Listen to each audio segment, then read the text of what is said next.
In the meantime, I want to go to Kirk Lippo, the former USS Cole commander, what he makes of this, because I know I ask you this a lot, Commander, but just bring me up to speed. How does this ever end? Well, I think, Neil, what we really need to do is take a look at the long-range strategic interests of the United States and our European allies. And we need to give Ukraine the flexibility that when they say, well, we don't want to escalate, let's act defensively, sometimes that means taking preventive measures to prevent Russia from actually conducting these attacks that are killing innocent civilians, men, women, and children who have no part in the conflict.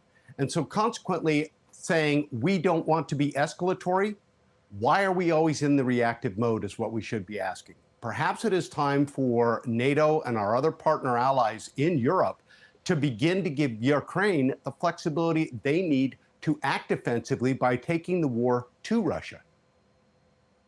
Do you know if Donald Trump, if he becomes president, shares that view? Or he always talks about ending it quickly.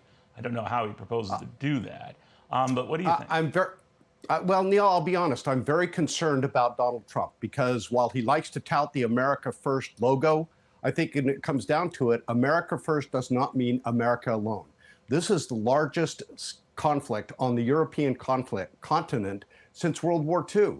And the reality is the European countries, as much as they are doing for Ukraine, need to step up. Specifically Germany. They're just not doing enough, and they need to give them more armaments and more capability. Ukraine, with what they have, has been incredibly innovative, but by the same token, the United States should release some of the restrictions we have put on it to allow Ukraine to conduct the war in a manner that is preventive in nature and stops Russia from being able to target their infrastructure, especially as we're in the fall and getting ready for a winter again, and the electric grid is going to be a prime target.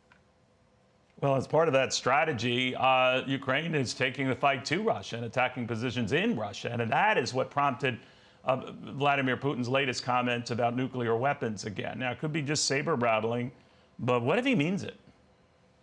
Well, Neil, this has been a dilemma because it used to be back in the days of the Soviet Union when Russia again collected all the nuclear weapons from throughout the former states.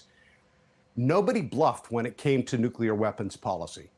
Vladimir Putin violated that when he started the invasion into Ukraine.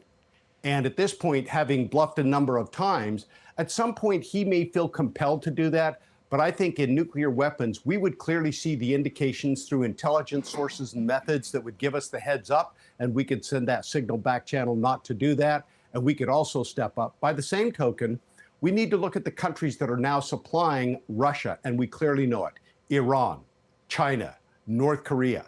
And if Russia wants to try and hold NATO accountable, why not hold some of those countries that are supplying Russia with the weapons that are killing Ukrainians also accountable? Make Iran pay a price. Make China pay a price. There are a number of things we can do that are non-kinetic. We don't have to get into a war fight, but by the same token, we need to be prepared to step it up and stop weapons shipments to Russia that are targeting Ukraine. Commander, thank you. Always good seeing you and hearing your warnings because you've been prescient on a lot of this. Kirk Lippo, the commander of the USS Cole, itself subject to a terror attack.